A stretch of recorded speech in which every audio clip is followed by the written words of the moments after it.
Good evening, everyone. So, to begin this presentation, I'd like you all to imagine this scenario. You're just getting home from a long day of work. You're stressed, tired from your commute, and you're just looking to relax. So you fire up your PC, grab your best headphones, browse to VGMRips.net, and load up some classic Falcom Sound Team tunes.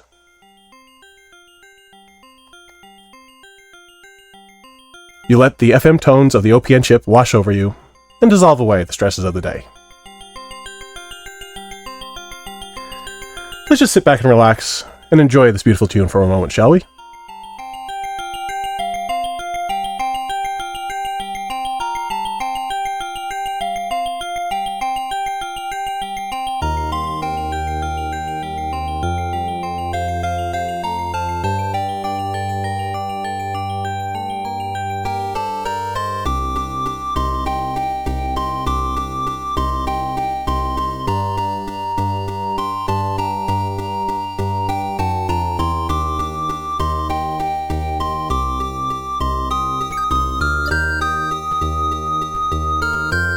Hold on a second.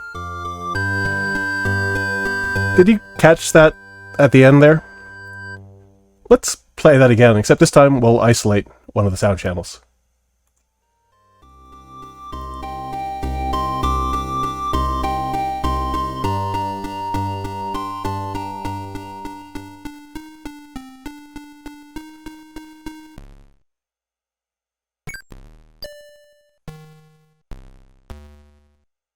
Wait for it. Well, clearly that's not right. So how disappointing would it be if such a mistake made it to an official soundtrack release? So I'm here to talk to you about the work that goes into making sure that that type of oversight just doesn't happen. So hey everyone, my name is Jeff, and here's a little bit about me and how I got started doing audio recording work for soundtrack albums. So some of you may know me as the guy who babysits the chiptune hardware on stage in the band Martial Art.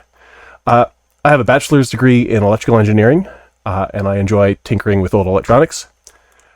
I'm a video game music enthusiast, and I've been hanging around the corners of the VGM cover community for decades, and I'm a vinyl record collector.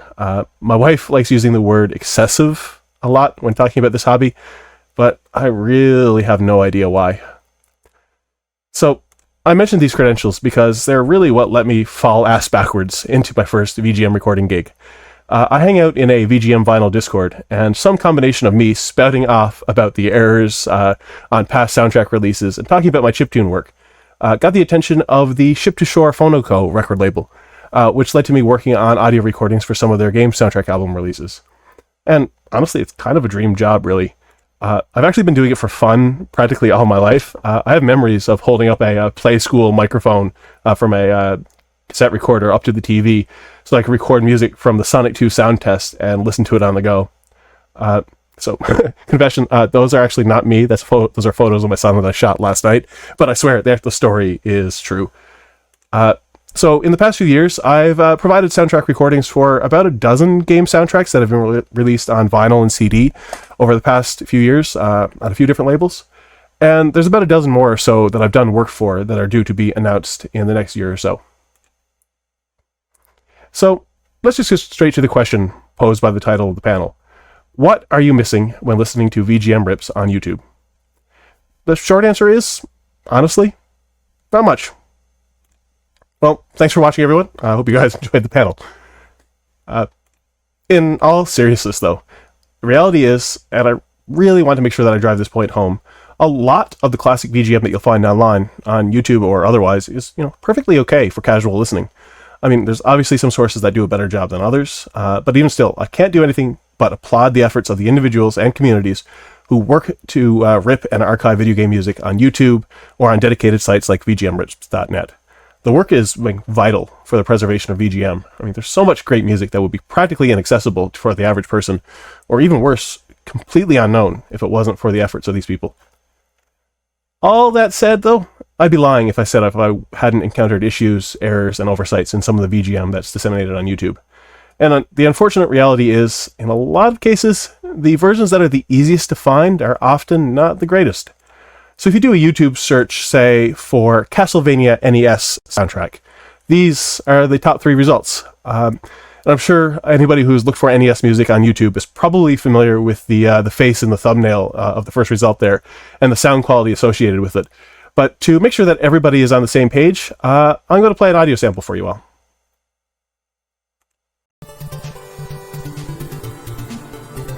Okay, sorry guys, I actually couldn't help myself here.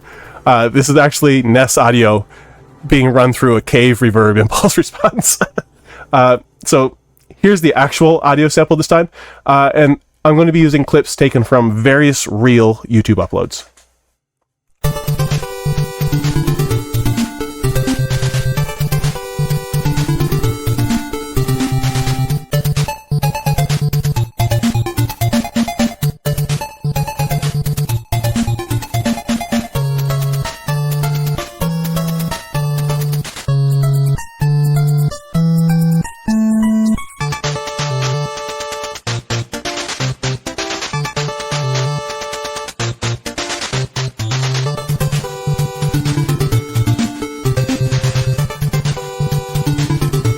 That last one gets me every time. It actually might be more unpleasant sounding than my cave version from before.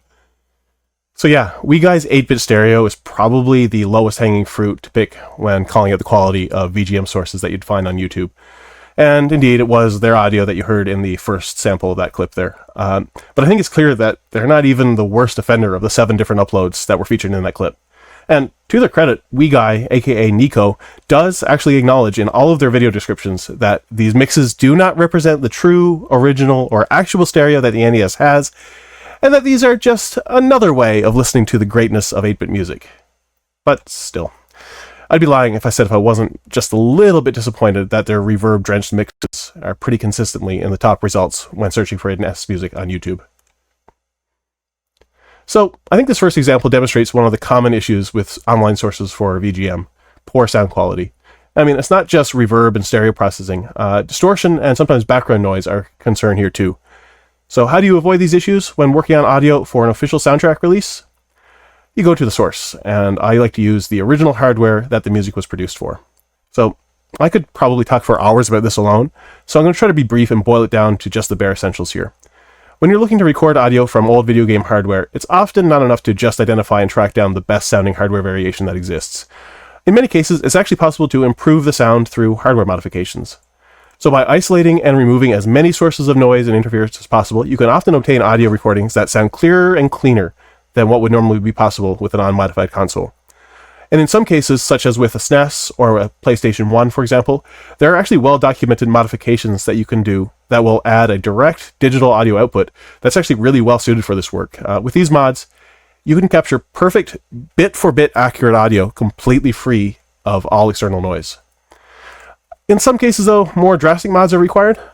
So this is the NES that I use for most of my audio work. It's also the same one that I use for the majority of my live performances with martial art. So same as the other consoles that I mentioned, there are actually some well-documented modifications that you can do to get cleaner and more direct audio. So you can see here that I've actually tapped signals off of the 2A03 chip in order to bypass some of the mixing and amplification circuitry that contributes noise to the audio output of a typical NES. But there's some other mods that are perhaps just a little less well-known. So did you know that you can actually cut the video output pin of the PPU? And if you do so, you can actually reduce the audio noise just a little further? I mean, it does have the side effect of, completely disabling the video output and making the console useless for gaming. But it's actually a pretty simple mod, and it could make a noticeable amount of difference. So for my console, I've actually added in a switch that allows me to disable it only when I need to make an audio recording. So to illustrate the benefits of these modifications, let's do a quick comparison of the baseline noise levels. So first up, here's what an unmodified Famicom sounds like running a copy of the game Gimmick. And I've chosen this specific game for reasons that I'll get into in a moment. So I should probably mention, I've amplified this sample for the purposes of the demonstration. It's not that loud in reality, but you get the point. So what do the hardware modifications that I mentioned before get you? So here's a sample. Again, I've amplified it for demonstration purposes, but it should demonstrate just what kind of improvement you can get. So as you can hear, it's still a little bit noisy, but it's actually a pretty noticeable improvement if you compare just the numbers. So if you look at the peak levels, it's actually about a 12 decibel reduction, which isn't nothing. And it's also worth noting here that I'm only comparing the specific hardware changes that I've mentioned there. Depending on the specific game that you're working with, you can actually do things like disabling video rendering at the software level, which can further reduce some of the noise in the audio. So I'm not just using Gimmick so I have an excuse to show off the cartridge that I own. The game itself actually contributes a decent amount of the noise that you heard in both of those samples. So it's pretty well known that the Gimmick cartridge includes an audio expansion chip known as the Sunsoft 5B, which allows it to produce a few extra audio channels, which contributes to the richer sound that the Gimmick soundtrack is known for.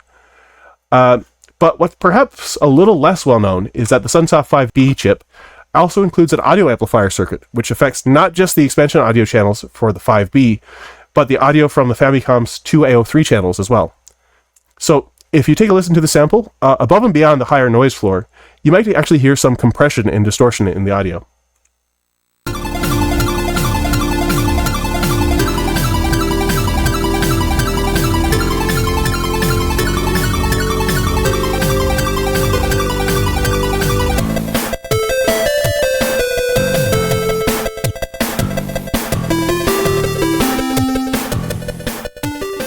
So I should point out here that that's a completely unmodified sample. That's a raw recording taken from a mostly unmodified Famicom running a copy of Gimmick. So who knew that Gimmick was a victim of the loudness war? I mean, it's not quite Death Magnetic levels bad, but still. So to get around this, I did what was probably the most nerve-wracking thing I've ever done while working on one of these projects. So I took this Gimmick cartridge, the one that I spent almost $500 on, so the one that arrived earlier that same day actually, and I took it, put it in a vise, and cracked open the cartridge, bypassed the audio amplifier circuit, and tapped the audio signal directly off the game's PCB. I'm actually starting to get like stress symptoms, I'm getting goosebumps thinking about this again. So let's just take a listen to how the modified cartridge sounded.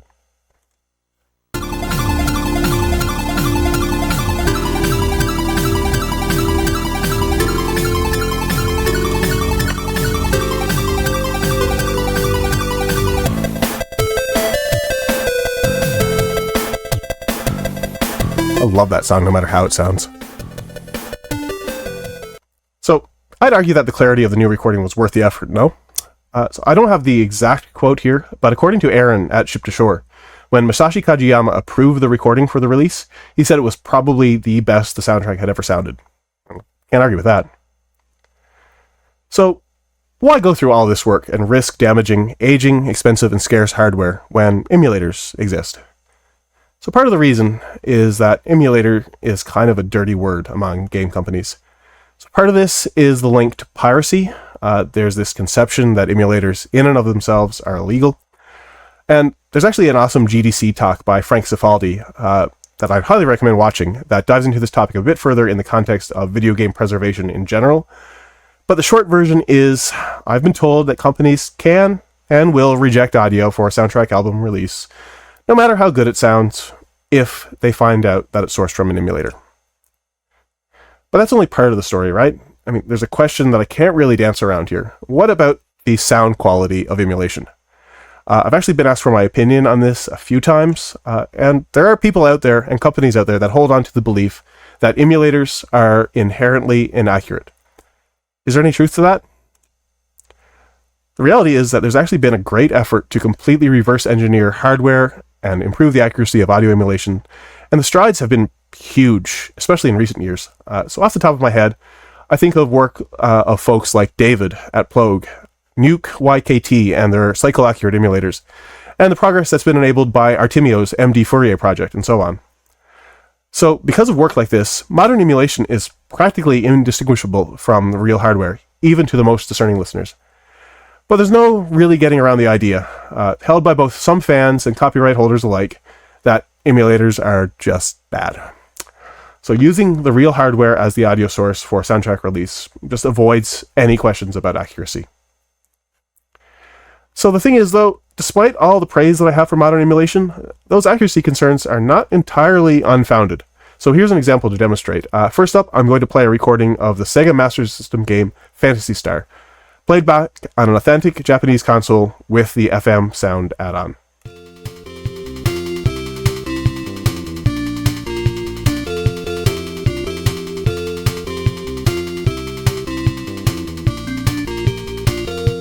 So pay attention in particular to the sound of the drums and percussion.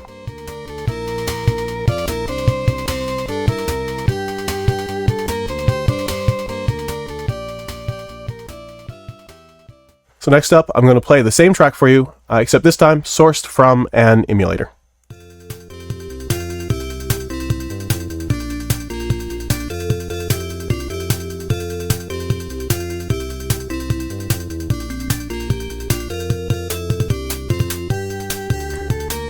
So I played this sample for my bandmate this morning as in preparation for this panel, and he asked me if this is where Metallica got the inspiration for the Saint Anger snare. So the drums are noticeably more metallic and thin sounding than on the real hardware. So what's the emulator that I'm using here? Embarrassingly, it's actually the Sega Ages port of Phantasy Star that was released on the Nintendo Switch. So it's kind of funny. The publishers are apparently so worried about bad emulation on soundtrack releases done by third parties, yet this is what they use in their own game reissues. The differences are so noticeable that when the Phantasy Star vinyl release was announced, the one that I worked on, I actually felt the need to caution people that if they were expecting something that sounded like the Switch release, they might actually be surprised by the audio that was on the record. So personally, I think the hardware sounds noticeably better than most available emulators. But I want to emphasize the word most here, because after making this recording, I found out that there is in fact an accurate emulator for this sound chip, and it's actually found in the Porta FM plugin made by Plogue. So the lesson here is if you're working on a game reissue, hire PLG David to do your audio emulation work. So that demonstrates the second thing that may be missing from the VGM that you listen to online, and that's accuracy. So when we're preparing an audio recording for an official release, it's important to ensure that the sources that you're using are true to the original hardware that the music was programmed for. However, that's really only part of the battle here. So when you're using original hardware, you have to be certain that the methods that you're using to play back the songs themselves produces music that is true to how it is intended to sound. So let's stick with Phantasy Star for the second example here. I'm going to play clips from two versions of the opening tune from Phantasy Star 2. And while we're listening to them, I'd like you all to think about these questions. So which one do you think is the song that is heard in the game? Which one do you think you'd find on YouTube or on a site like VGMRips.net? And which do you think made it onto the official CD release that came out in Japan in 2008? So first up, here's version A.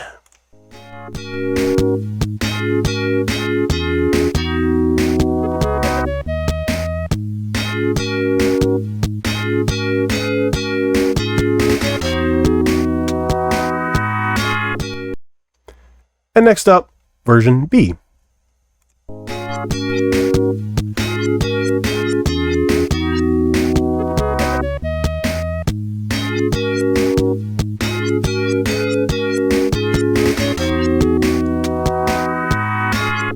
So I'm sure you guys noticed that little whip sound that's present on some of the notes in version B there.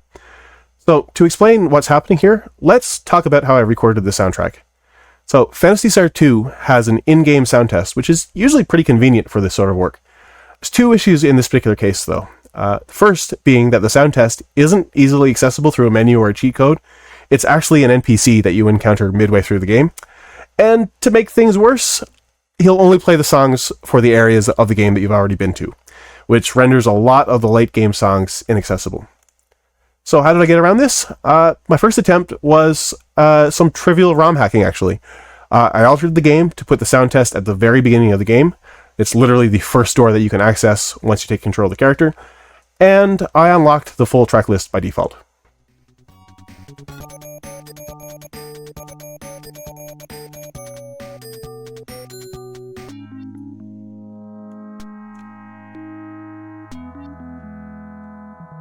So there's that whip sound again. So what's happening here? So it turns out that the Western release of Phantasy Star 2 has a bug in its sound effect playback routine. So whenever certain sound effects play, they accidentally write to some otherwise unused registers in the YM2612 sound chip, which enables an envelope on one of the instruments, and it alters the decay of some of the notes. So that kind of answers the first question from earlier, right? Trick question, actually. So both versions of that song can be found in the game. So the version without the bug is heard when the game first boots, before any sound effect has a chance to play. But if you return to the opening cutscene at any point after the first boot, or if you try to play the song in the game sound test, you get the glitched version. But there's one thing that I haven't mentioned yet. So on closer inspection, it turns out that practically every song in the game is altered and affected by this bug. The whole sound test is wrong. So how did I get around this? Some more ROM hacking. So I created versions of the game through ROM hacking that all they did when they booted up was play back a song. So 23 songs on the soundtrack, meaning I created 23 individual ROMs. So since I didn't need to interact with the game at all at this point, I could also disable the video output at the software level, which actually had the added benefit of reducing interference coming from the Sega Genesis VDP and improve the overall sound quality, so like a double win there. So I ran the ROMs I created on real Genesis hardware with the aid of a flash card, and from that, I recorded the audio that's being used on the official soundtrack release. So I think this goes to show that despite the concerns surrounding it, emulation is practically essential for this sort of work, even if the final recordings are being sourced from real hardware. And Phantasy Star 2 isn't an exceptional example here, so I've had to do similar amounts of reverse engineering work when working on other soundtrack recording projects. And the resources that have been developed by the retro gaming community, emulation communities, and ROM hacking communities are just straight up vital for this work. So, as for the rest of the questions, these answers actually may surprise you here. The soundtrack download that is available on VGMRips.net is sourced from the sound test, I believe anyway, and therefore it has the bug. And somewhat unsurprisingly, many of the versions that are on YouTube have the same issue, since they're probably derived from the same set of VGM rips.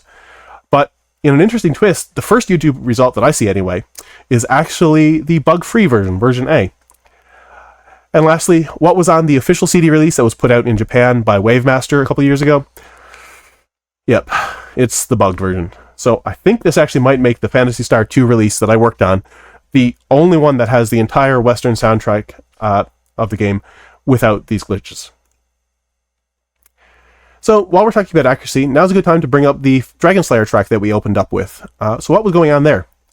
It honestly had me scratching my head for quite some time, because almost all of the versions of the song that you can find online have the same issue. Turns out that the problem is not with the VGM rip itself, but like Phantasy Star 2, there's a bug in a particular version of the game, the one that the game rip was sourced from. So in most of the rips you find online, they're sourced from a PC 98 release of the game. But if you take the time to hunt down the original PC 88 version, like we did for the official soundtrack release, the data corruption just simply isn't there.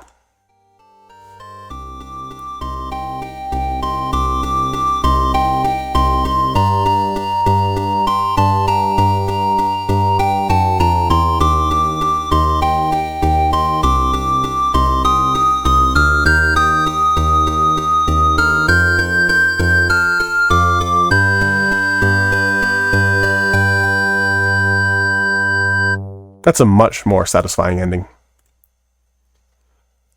So, given everything I've talked about so far, it might be easy to think that when you're working with classic VGM sources, most of the effort has to go into getting the nitty-gritty details right.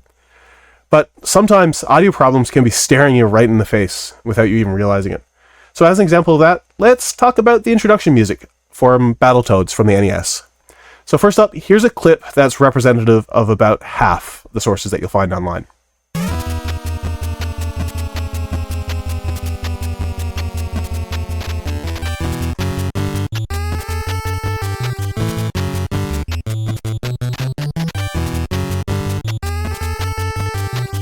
So if you're only familiar with this game through emulation, or through the NSF rips that have been circulating online for decades now at this point, that might sound completely fine. But if you were to pop a real Battletoads cartridge into a real NES, you'll be greeted with something that's unlike most of the rest of the Nintendo game library, and that is real, crisp, PCM, and I mean PCM, not DPCM, drums.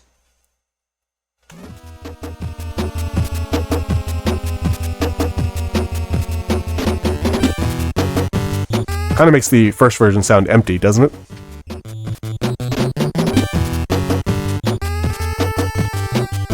So, a couple years ago, there was actually an official physical release of this soundtrack that was released. So surely any label putting out an official licensed release would put the care in to get it right. Right? Let's listen. Yeah. It's honestly a damn shame that the soundtrack release got this wrong. But what really surprises me, though, is the sheer number of people who own this record. And they're surprised when someone points out the missing drum tracks in the first track. How it made it to an official release like this, I mean, I can't say. I wasn't involved with it. But I don't want to say that it was outright like a lack of knowledge or care, but it's kind of hard to deny the evidence. So, interesting postscript. A few years after this final release, IM8-Bit announced that they were going to be producing a soundtrack album for the 2020 Battletoads game. And as a bonus, the original NES soundtrack was going to be included on a second disc. So, actually, they posted a teaser video to their Twitter account prior to the announcement. So let's listen to this.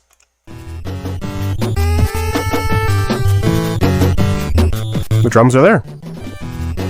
I mean, there's a whole bunch of weird stereo effects going on in this video, but let's ignore that for now.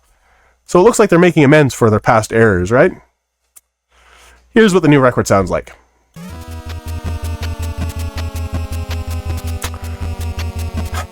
I just don't have the words. So there's one more thing that I want to talk about beyond just high quality audio and accurate audio, and that is completeness. I'm sure there's exceptions here, but it's optimistic, maybe even naive, to think that companies keep high quality audio for every asset. So when they're approached about releasing a soundtrack album, oftentimes they're only able to provide a limited selection of songs to work with, which is one of the reasons why labels have reached out to me in the past for replacement audio. So whenever I do a recording work for a release, I put in the effort to capture every song a game is capable of playing, often including unused songs. There was actually a case with an upcoming release where I was asked to demonstrate to the copyright holder and prove that the audio that I provided was actually in the final game, since the songs I provided, some of the songs I provided anyway, weren't among the audio that they had retained themselves. There's actually been a few projects where I've encountered that sort of thing, so let's take a look at Mega Man Legends 2 for an example. So when they were approached by the Ship to Shore Phonoco record label to do this soundtrack release, Capcom originally provided only 17 cues, which is roughly 30 minutes of music. Supposedly, that was all they had kept. Turns out those are the same 17 cues that were on a past Japanese CD release. So anybody who was even remotely familiar with this game could tell that this was pretty incomplete, which is why Ship to Shore reached out to me to provide a new, complete hardware recording. So prior to this soundtrack release that I worked on, there was actually a fan-made rip that circulated online, which had roughly 85 songs, with a few extra things tossed in there, but that were recorded from the game. But you can actually tell that it was recorded directly from gameplay, on top of some noticeable distortion and clipping in the audio. Because of how the music fades in and out during gameplay, a large number of the songs were missing their opening seconds. So for the recording that was used for this release, I was able to record about 50% of the music from the game myself, with just some trivial modifications to the game. But I mean, I still encountered some roadblocks, unfortunately. Sorry, I need to move these because they're falling off my desk. So yeah, I still encountered some roadblocks, but this is where the fan ripping community was able to help me out. I got in touch with a fellow who goes by the name of Squaresoft74.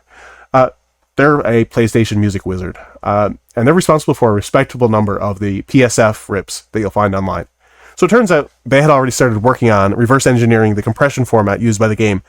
And by combining our efforts, we actually ended up providing a total of 88 tracks, totaling roughly 2.5 hours of music to the label. I think it goes to show that odds are passionate fans are better equipped to get high quality and complete audio sources, especially when it comes to classic game hardware.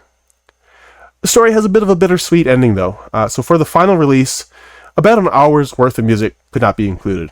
Now, in the label's defense, some of what was left out were redundant alternate versions of tracks that really didn't add that much. And I mean, I know it's not always feasible to release a complete version of a score for one reason or another. I mean, a complete score doesn't always make for the best album listening experience anyway. But for the completists out there, there's an accurate PSF rip that's out there in the wild per se that can fill the void. So I realize that the premise of this panel might have come across as YouTube bad, official soundtrack release is good. But I think the reality is not quite as black and white as that. And I think the Battletoads and Mega Man Legends 2 examples from earlier demonstrate that it's not always the official releases that have the most accurate or the most complete audio. But generally, official releases are high quality, right? I think they'd be. Well, I've got one final example for you, and that is the vinyl release of the NES soundtrack for Castlevania. So surely this official release can't be as bad as the YouTube audio that I played earlier, right? Well, here's a preview of one of the tracks.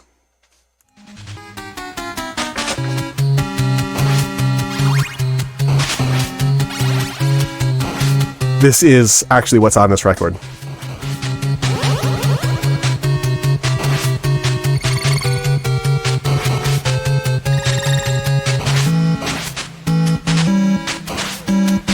No Y is right.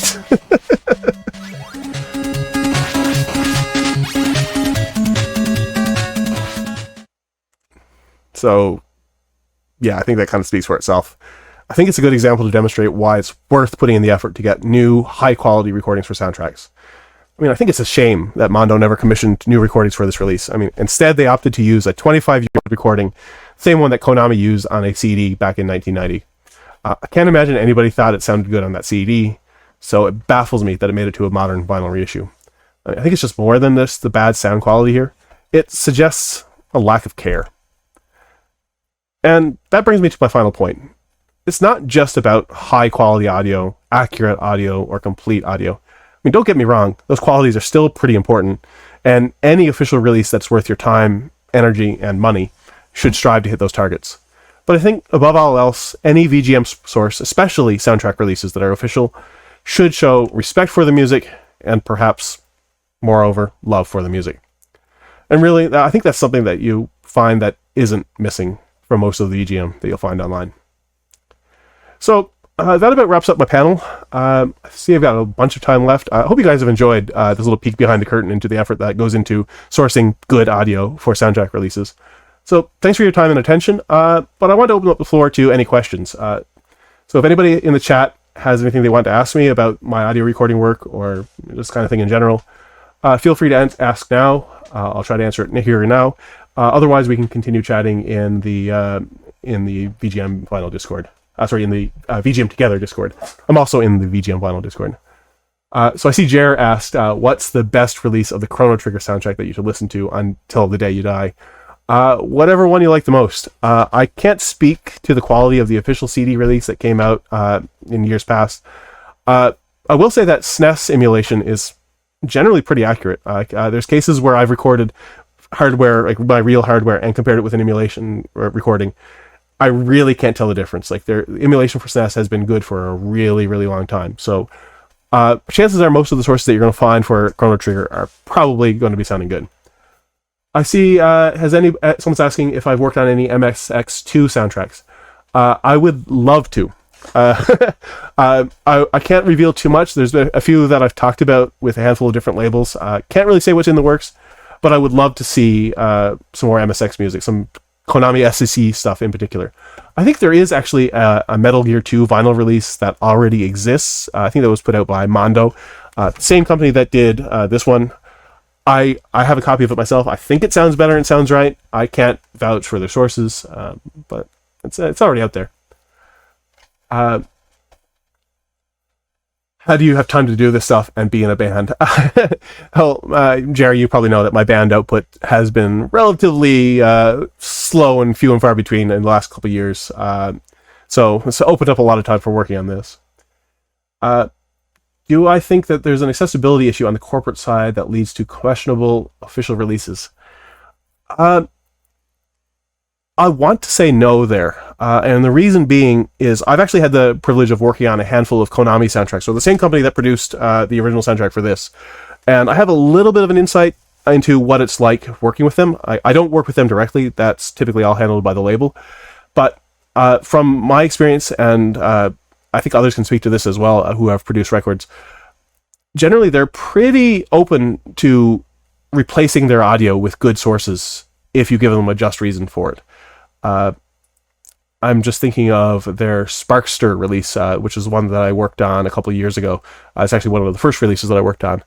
Part of the reason why I was commissioned to work on that one was the audio sources that they originally had, the one that the label was originally working with, was deemed not good enough. And they reached out to me to do a new hardware recording, which is the one that ended up on the actual release. I've always wondered if the beginning of Time Scar from Chrono Cross has distortion on purpose. I feel like I have to go back and re-listen to that song now. It's possible. It's sometimes hard to question what's like, artistic intent, and what's an accident or a mistake. Are there some companies better about VGM audio preservation than others?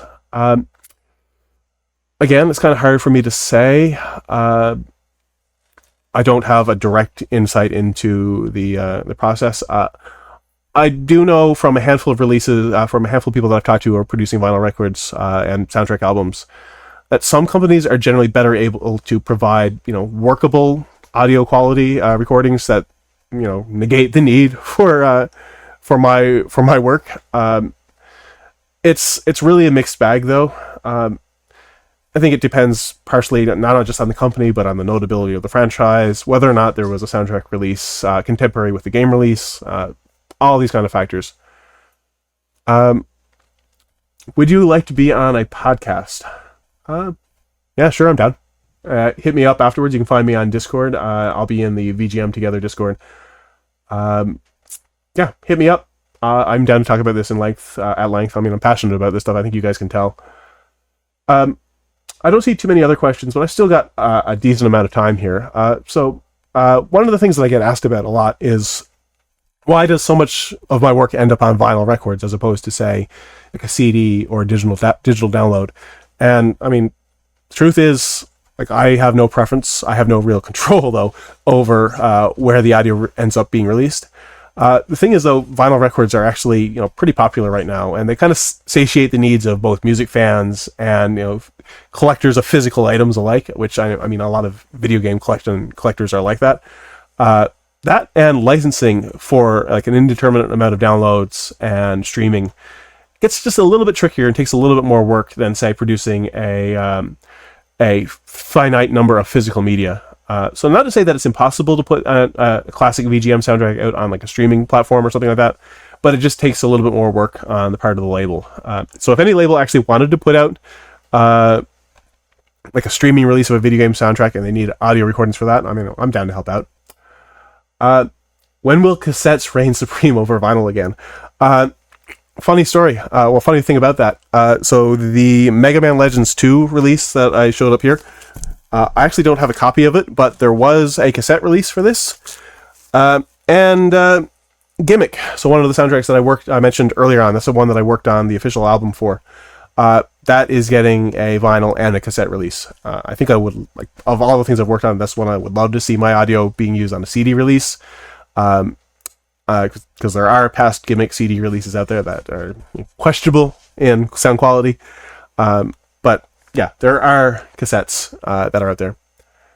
Has there been a link posted to the label that I work with? So I actually work with a number of different labels. Most of the work that I've done has been with Ship to Shore Phono Co. Their website is shiptoshoremedia.com. I actually have the link on the next slide here. So if you want to check out any of the stuff that I've worked on, I can't say that all of their soundtrack releases have audio that I've provided, but a decent number of them have.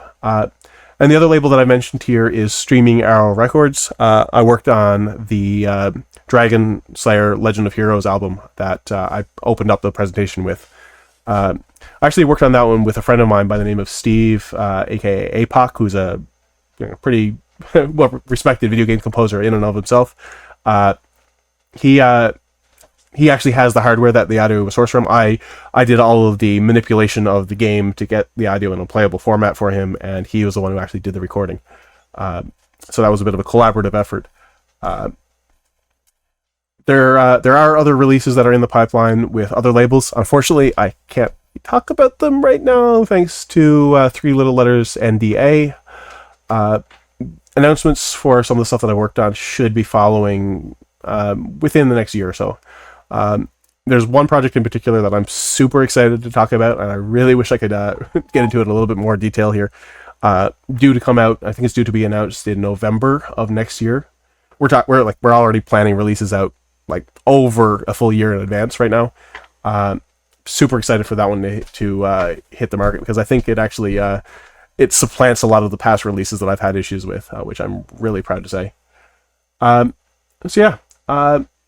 Yeah, we're pretty much at time here. I think we've got 5 more minutes left here. So if you guys want to continue this discussion, head on over to the VGM Together Discord. I've got the link on screen. I'm sure someone can put it in the chat. If you're interested in finding more of my work, my band's music is available at martialart.band. We do a mix of original chiptune music and video game covers, all in like a electronic meets post-rock meets prog rock style. I see a few people in the chat who have contributed to our past work, and I'm really happy to see you guys here. So yeah, if you hope you guys enjoy that music, and if you are a physical media collector, 2 of our albums are pressed to vinyl. You can find our self-titled album available on shiptoshoremedia.com, and our first video game vinyl release was an EP that we put out a couple years ago that has 4 video game covers on it.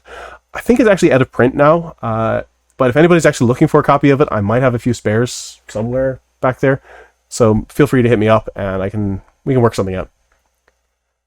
So yeah, I guess that's it. I see the chat has died down. There's no more comments or questions. Thanks again, guys. And thanks to VGM Together for hosting this wonderful event. It's a honor, really, to be at the last panel of the event. Hope you guys enjoyed your weekend. I'm sure there's a few more things happening over on the main channel that will continue on tonight. So head on over there. Yeah, that's all I can say. Thanks again. Enjoy the rest of your evening.